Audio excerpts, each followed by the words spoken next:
kabigars, magtitimpla tayo ngayon mga kabigars. 16 kilos ang ating titimplahin ngayon. Ayan.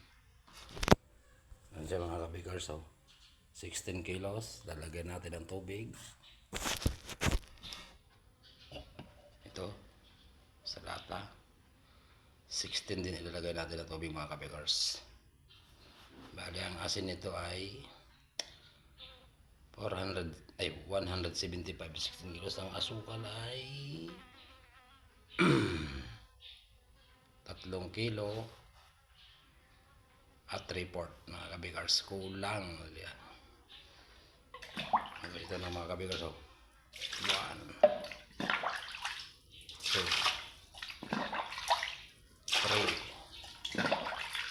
4, 5,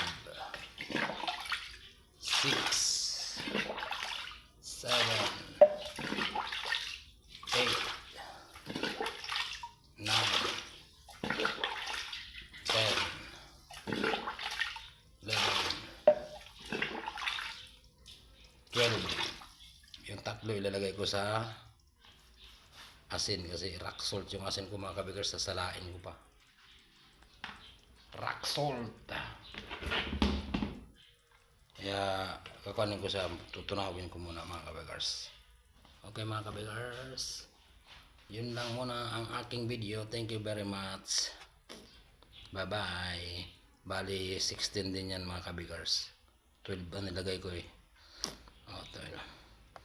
Okay mga kabigars, bye bye muna.